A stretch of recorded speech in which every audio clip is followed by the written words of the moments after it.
Bismillahirrahmanirrahim. Subject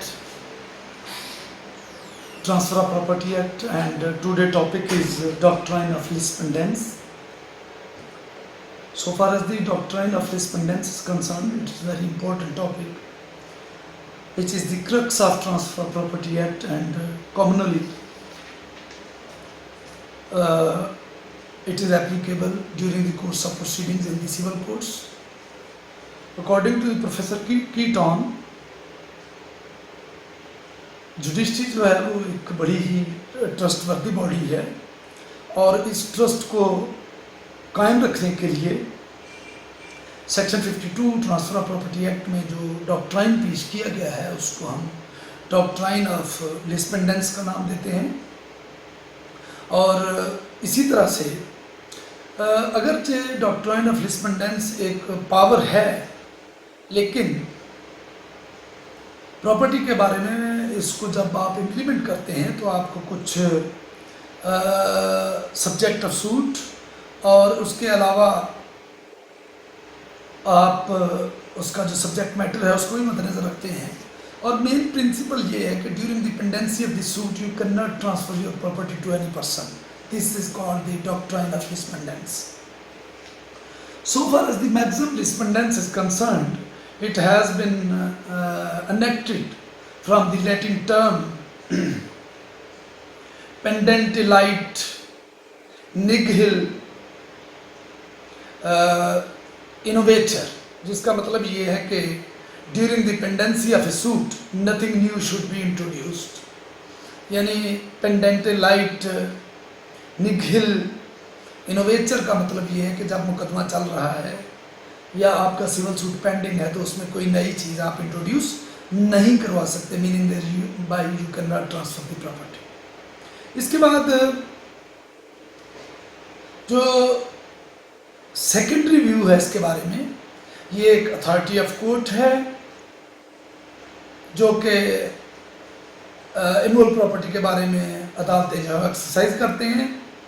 और इसमें हम यही बात बार बार आपको बताएंगे कि during the pendency of the suit the subject matter of the suit can not be transferred. जहाँ तक इसके लीडिंग केस का ताल्लुक है तो उसमें जी बेलमे वर्सेस सबाइन केस लॉ है जो आपको पढ़ना चाहिए, जिसमें इस टाइम को जो था वो अनेक्ट किया गया था। और उसमें बोथ जो कोर्ट ऑफ इक्विटी हैं और कोर्ट ऑफ लॉज हैं उनमें ये इक्वली एप्लीकेबल था। और ये फाउंडेशन स्टोन के तौर पर ये केस लॉ जो है वो रेफर किया जाता है। और इसमें ये बात सामने आई थी कि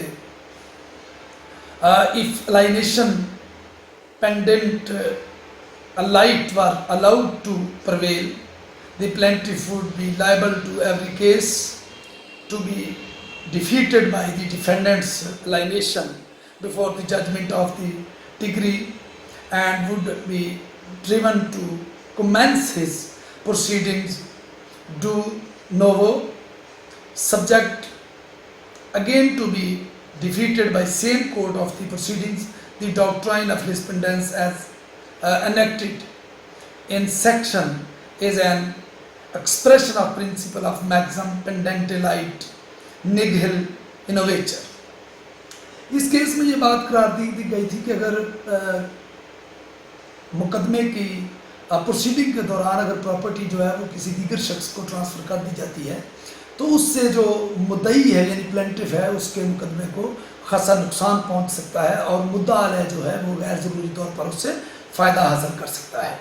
तो इस केस में ये करार दिया गया था कि during dependency of the suit जो प्रॉपर्टी है उसको ट्रांसफ़र नहीं किया जाना चाहिए।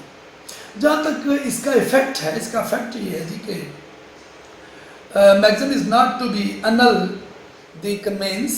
This section has the effect only to render it subservient to the right of the parties to litigation। ये किसी के राइट को तो ट्रांसफ़र को तो ये जो है वो अनल नहीं करती, मनसूख नहीं करती, लेकिन ये है कि जो पार्टीज़ के जो राइट्स हैं यकीनन वो इस प्रिंसिपल के ना होने की वजह से इफ़ेक्ट होते हैं। और जब ये प्रिंसिपल सामने आता है तो फिर इसमें आप प्रॉपर्टी को ट्रांसफ़र नहीं कर सकते। जहाँ तक इसका ताल्लुक रेस जुडिकेटा के साथ है सीबीसी में। तो section 52 of transfer of property act 1882 is an extension of the rule of res judicata. Actually ये रेस जुडिकेटा को एक्सटेंड करने के बाद एक और लॉ एनेक्ट किया गया है। This rule makes the adjudication in suit binding on lines from the parties during the pendency of the suit, just as much as the doctrine of res judicata makes adjudication binding not only on parties themselves but also on alliance from them after decree। जिस तरह से res judicata दोनों parties को bind कर देता है कि अगर एक मुकदमे में सेम पार्टीज हैं, सेम सब्जेक्ट मैटर है, सेम टाइटल है और parties were completely heard and case was finally decided by and judgment was passed by the on merits, then the plaintiff has no right to file another suit on the basis of same cause of action। इसी तरह से जो doctrine of रिस्पोंडेंस है इसमें उसको extend करके race judicata को ये बार लगाई गई है कि अगर दावा चल रहा है तो उसके दौरान आप अपनी प्रॉपर्टी को बेचेंगे नहीं या फर्दर एलियनेट या उसको ट्रांसफ़र नहीं करेंगे।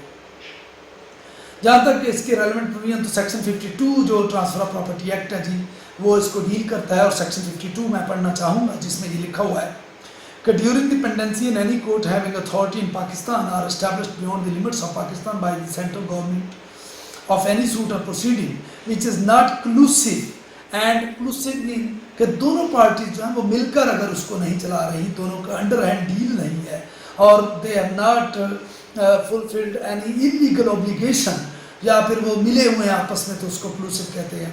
And in which any right to immovable property is directly or specifically in question, the property cannot be transferred।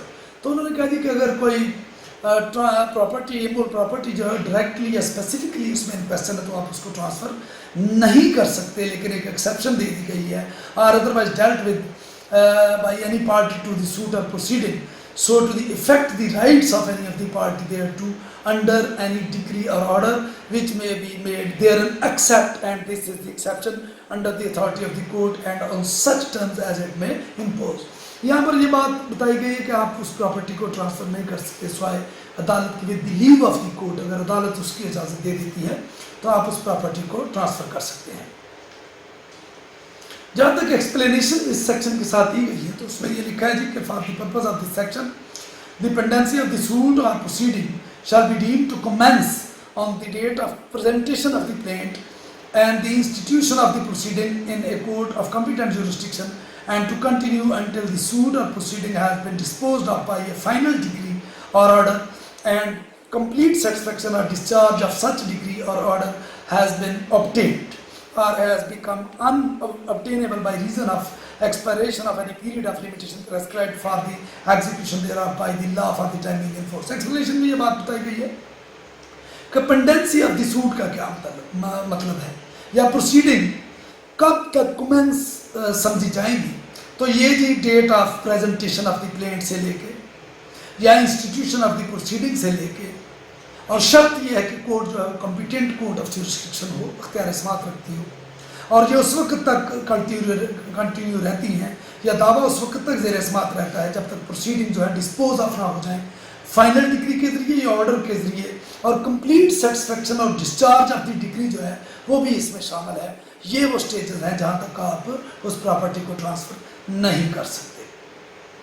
अब जो इसमें टर्म्स दी गई हैं मसलन के पेंडेंसी ऑफ सूट है तो इसका मतलब ये है कि for the application of section 52 it is necessary that the litigation should be pending in the same suit।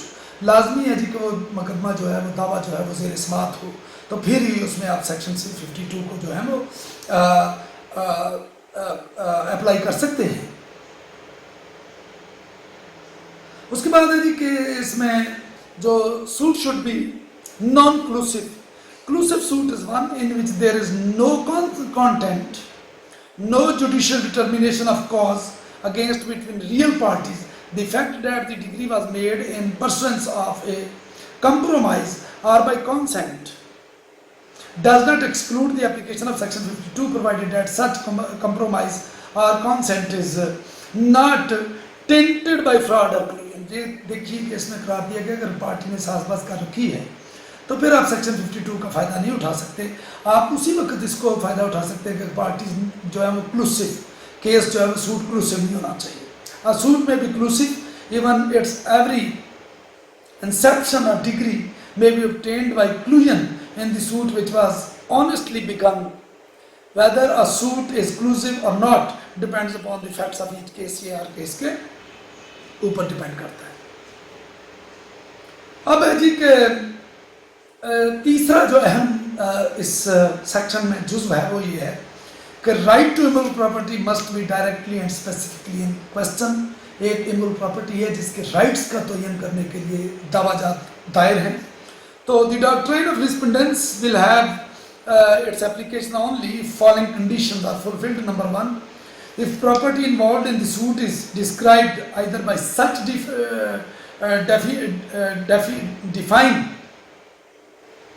definite and technical legal description that its identity can be made only by the description alone।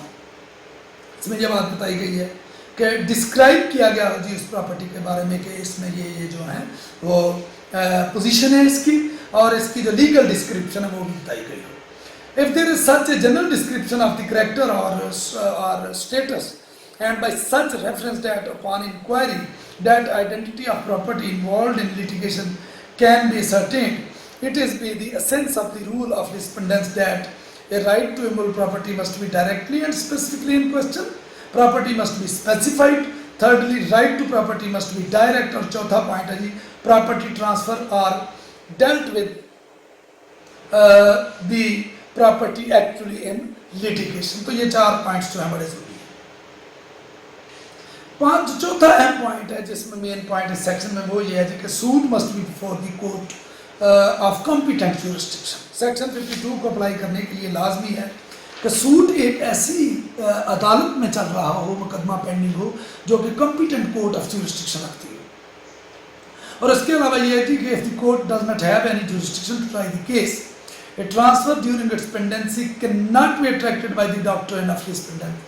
अगर अदालत को इख्तियार समाअत हासिल नहीं है तो फिर उसमें डॉक्ट्रिन ऑफ रिस्पोंडेंस अट्रैक्ट नहीं करती, and it can not be affected by any decree और order passed in such suit. If proceeding is instituted or plaint is presented in a court which does not have jurisdiction to try it, then in such circumstances the list cannot be said to be pending। जहाँ तक section 52 का ताल्लुक है उसकी explanation में ये बात बताई गई है। The explanation attached with section 52 says that the pendency of a suit is deemed to commence from the date of presentation of the claim। commencement जो होगी जी दावे की वो date of presentation of the suit से चलेगी, और from the time of institution of the proceeding, या अगर कोई और दीगर प्रोसीडिंग चल रही है तो उसकी इंस्टीट्यूशन से चलेगी। But such institution of the proceeding और presentation of the suit must be before the court of competent jurisdiction. इसके लिए ज़रूरी है कि कोर्ट ऑफ कॉम्पिटेंट ज्यूरिसडिक्शन क्या चीज़ है। अगर सिविल जज फर्स्ट क्लास के पास जो अख्तियारात हैं, यकीनन वो सिविल जज सेकंड क्लास के पास नहीं है, और इसी तरह से वो सिविल जज थर्ड क्लास के पास भी वो अख्तियारात हासिल नहीं है।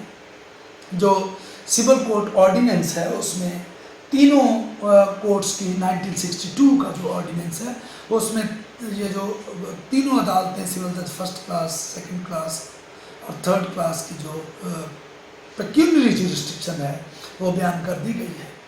अगर सिविल जज थर्ड क्लास एक ऐसे केस को ले लेते हैं जिसमें पेक्यूलियरी लिमिट्स लामहदूद हैं तो वो उसको एंटरटेन नहीं कर सकते। मेरे ख्याल में वो 5 लाख तक आजकल जो लेटेस्ट डेवलपमेंट है केस सुन सकते हैं। तो अगर उनके पास अख्तियारत नहीं है तो that court is called court of incompetent jurisdiction. तो उसकी की हुई जो डिग्री है वो भी इनवैलिड है, और उसमें जो डॉक्ट्रिन ऑफ रिस्पोंडेंस की जो एप्लीकेशन है वो भी उसी तरह से फजूल हो जाती है जिस तरह से वो डिग्री ऑफ जजमेंट फजूल हो जाती है। जहाँ तक इमूवेबल प्रॉपर्टी का ताल्लुक है तो सेक्शन 52 में जो इमूवेबल प्रॉपर्टी रेफर की गई है किसी प्रोसीडिंग या सूट में, तो इसमें यदि any right to immovable property is directly and specifically in question होनी चाहिए, and subject to the doctrine of lis pendens. The property to which the doctrine of respondents has application is a property which is the subject matter of the suit। ये ज़रूरी है कि property immovable property होनी चाहिए। वो subject matter of the suit होनी चाहिए, और राइट टू इमोरल प्रॉपर्टी के बारे में कोई क्वेश्चन अराइज हो रहा हो जिसको सॉल्व करने के लिए डॉक्ट्राइन ऑफ रिस्पोंडेंस की एप्लीकेशन जो है वो जरूरी है। उसके बाद है जी application of section when same property is in litigation and that property is actually transferred. Case law है जी इसमें। इस केस में जो कि कोलाना लॉन वर्सेस ट्रैपेडा के नाम से रेफर किया गया है, इसमें हेल्ड किया गया that the section 52 of transfer of property act 1882 does not have application when the property transferred is other than one in litigation. अगर जो सूट है वो किसी प्रॉपर्टी ए के बारे में है और किसी प्रॉपर्टी बी के बारे में लिटिगेशन के दौरान लिस्पेंडेंस को अप्लाई नहीं कर सकते, ज़रूरी है कि जो प्रॉपर्टी ट्रांसफ़र की गई है वही प्रॉपर्टी अंडर क्वेश्चन होनी चाहिए और वही प्रॉपर्टी अंडर लिटिगेशन होनी चाहिए, फिर आप लिस्पेंडेंस का असूल जो है वो अप्लाई कर सकते हैं। जहाँ तक इस बात का ताल्लुक है कि कोई केस लॉ इसमें जो है वो रेफ़र किए जाए, तो बेहतरीन केस लॉ जो इसमें अब मैंने अभी तक स्टडी की हैं वो हैं जी शिवलाल वर्सेस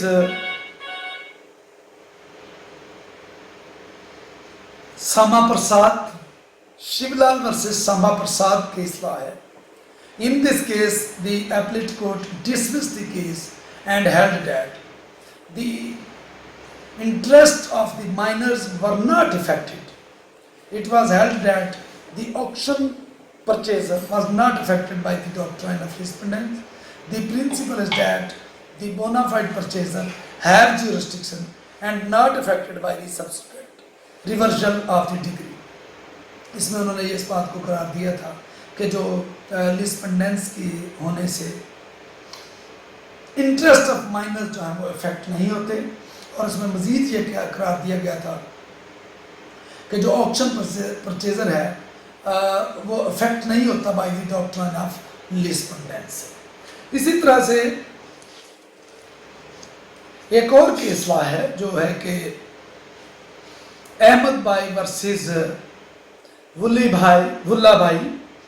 ये in this case it was held that a collusive suit is not a real suit at all, not a battle between a sham fight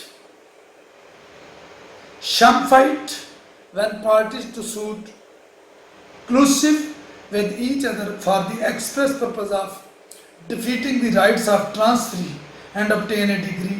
The rule of lispendence does not apply, though collusive suit does not operate as a lispendence. A degree passed therein may bind actual parties there. Collusive suits जो हैं जो साजबाज के जरिए या parties के consent के जरिए अगर किए जाएं तो उन पर लिस्पेंडेंस का प्रिंसिपल जो है वो अप्लाई नहीं होता। और इसके अलावा जो 4 अहम 3 पॉइंट्स हैं वो मैं दोबारा रिपीट कर देता हूँ कि right to immoral property must be directly and specifically in question होनी चाहिए किसी सूट में। और दूसरी बात यह है कि प्रॉपर्टी जो है वो भी स्पेसिफाइड होनी चाहिए और right to property must be direct होना चाहिए। और चौथा पॉइंट ये है कि property transfer or dealt with must be property actually in litigation. आप उस प्रॉपर्टी के अलावा किसी दीगर प्रॉपर्टी में के केस में लिस्पेंडेंस का जो प्रिंसिपल है उसको अप्लाई नहीं कर सकते। यहाँ पर लिस्ट का मतलब सूट है और पेंडेंस का मतलब पेंडिंग है, और इसका मतलब ये है कि कोई दावा जो किसी कोर्ट में काबिल इस्बात है उसको हम कहते हैं जी डॉक्ट्राइन ऑफ लिस्पेंडेंस। उम्मीद है कि आज का लेक्चर आपको पसंद आया होगा और इसमें मैंने कोशिश की है कि तमाम टर्म्स को, तमाम जो इसमें क्वेश्चंस हैं, क्वेरीज हैं, उनको विद केस लॉ आप तक रेफ़र किया जाए। और अगर इस बारे में मज़ीद अगर आप कोई चाहते हैं क्वेरीज तो इसके लिए YouTube और दी कॉलेज ऑफ लॉ का चैनल अवेलेबल है। और मैं इस क्वेश्चन को इम्तहानी नुक्ता निगाह से बहुत अहम गर्दानूंगा और ये समझता हूँ कि इस क्वेश्चन की तैयारी आपको इम्तहानी नुक्ता निगाह से भी करनी चाहिए और आपकी जो जनरल प्रैक्टिस है एज एन एडवोकेट उसमें भी आपको इस पर अबूर हासिल होना चाहिए। और बहुत से दावाजात में मुकदमात में ये पोजीशन होती है कि पार्टीज़ जो है वो क्लूसिव करके उसको during dependency of the suit अपनी प्रॉपर्टी को ट्रांसफ़र कर देती हैं, फर्दर एलिनेशन कर देती हैं। इसलिए आपको चाहिए कि अगर किसी जगह पर ऐसा आपके साथ वास्ता पड़ता है तो आप ज़रूर इस प्रिंसिपल का जो है वो अहाता करें और कोर्ट के नॉलेज में लाएं कि during dependency of the suit without the leave of the court nobody is allowed to transfer the property. Thank you very much. Allah Hafiz.